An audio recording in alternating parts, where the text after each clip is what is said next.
Rutherford model और Bohr model में सबसे बड़ा जो डिफरेंस है वो है स्टेबिलिटी ऑफ एटम का।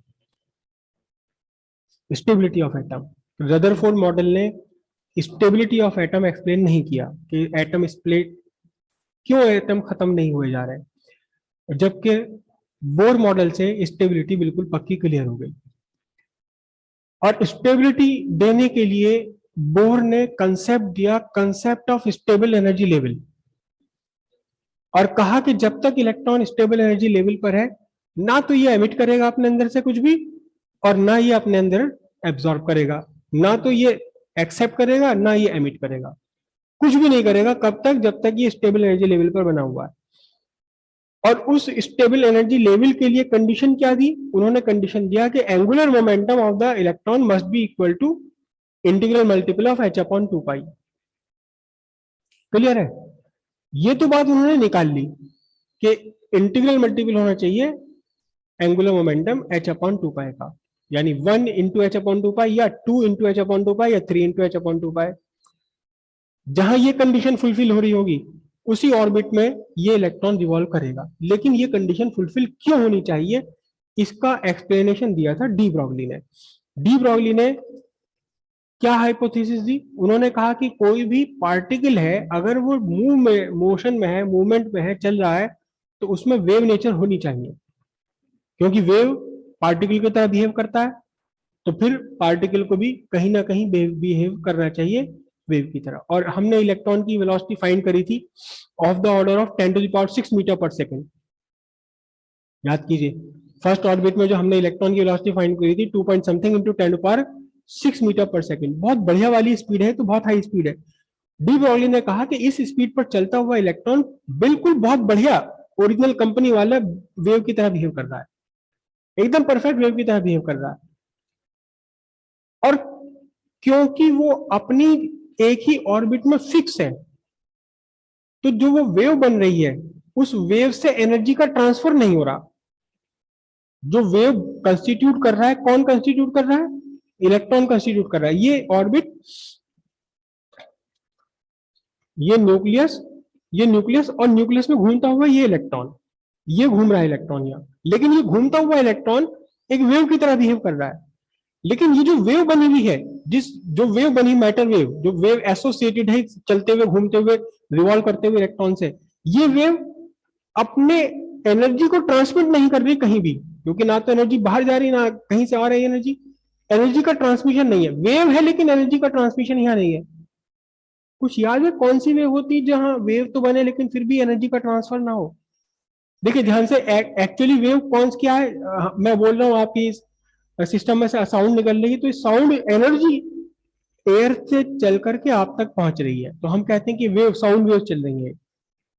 लेकिन एक वेव ऐसी भी होती है जो वेव तो है लेकिन वो एनर्जी का ट्रांसफर नहीं करती अपने लिमिट्स के बाहर में, वो स्टैंडिंग वेव है। स्टैंडिंग वेव, स्टैंडिंग वेव याद कीजिएगा कब बनती है, कहां बनती है स्टैंडिंग वेव? पानी में तो बनती है, हाँ, हवा में ही बन जाती है स्टैंडिंग वेव।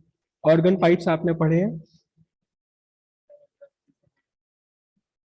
आपने स्टैंडिंग वेव दो जगह पढ़ी है अगर आपको ध्यान हो, standing wave in organ pipe, standing wave in string है। तो एक वेव भी है लेकिन उससे एनर्जी का ट्रांसमिशन भी नहीं हो रहा। तो ऐसी वेव के वेव तो है लेकिन एनर्जी ट्रांसमिट नहीं कर रही, एनर्जी कहीं लेके नहीं जा रही, एनर्जी कहीं से ला नहीं रही और कहीं लेके नहीं आ रही, ऐसी वेव है स्टैंडिंग वेव। ठीक है? स्टैंडिंग वेव जैसे आप बता रहे हैं कि आपके कोर्स में कट गया था, लेकिन स्टैंडिंग वेव जब बनती है किसी भी मीडियम में तो मीडियम का कन्फाइंड होना नेसेसरी है। कन्फाइंड मीडियम में बनेगी ये। कन्फाइंड मीडियम क्या है?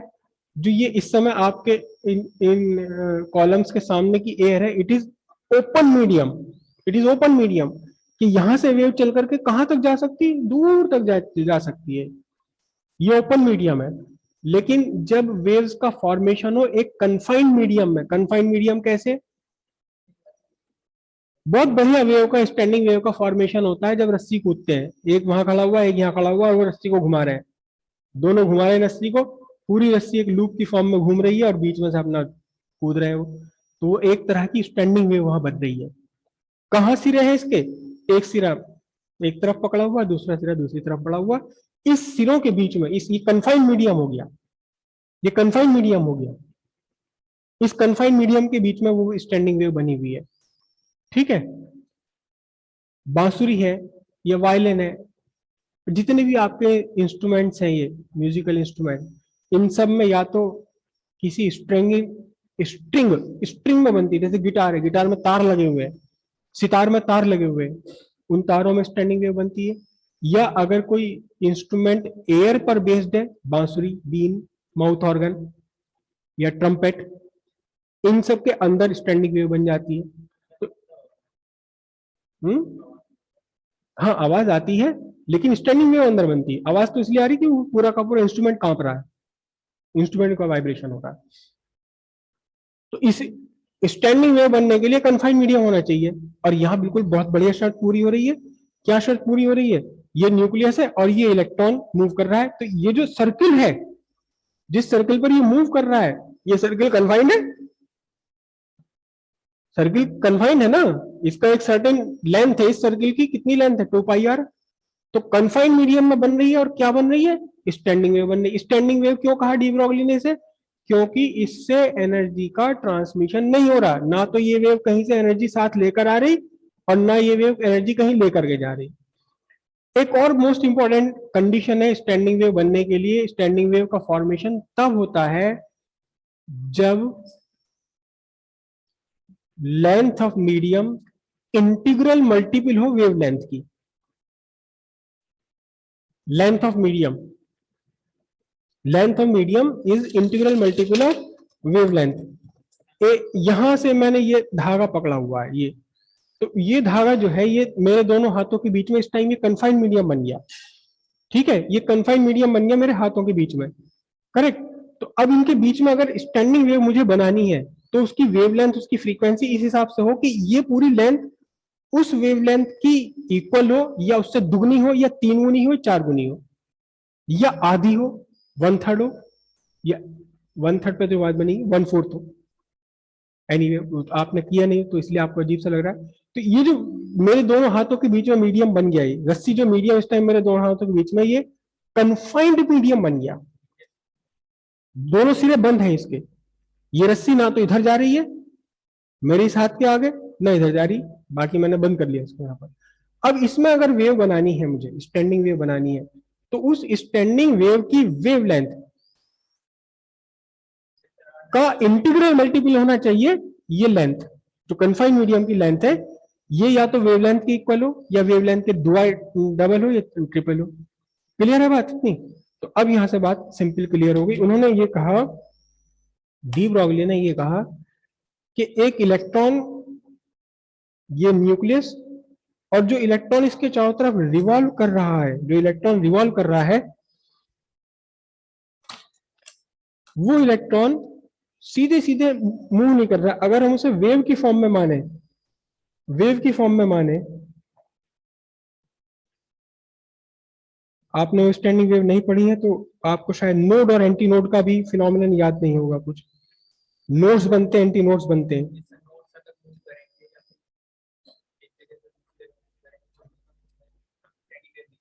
स्टैंडिंग वेव नहीं रहेगी, क्योंकि नोड और अपने एंटी नोड अपनी जगह। तो उन्होंने कहा कि अगर हम इसको वेव मान के चले, तो ये वेव बन रही है। बढ़िया सा तो डायग्राम मैं नहीं बना पाऊंगा इसका। ये एक वेव है जहां कुछ क्या बने हुए हैं, नोड्स बने हुए हैं, ये जहां मीडियम मूव ही नहीं करता, और जहां मैक्सिमम मोशन है इसका, ये क्या बने हुए, एंटी नोड्स बने हुए हैं।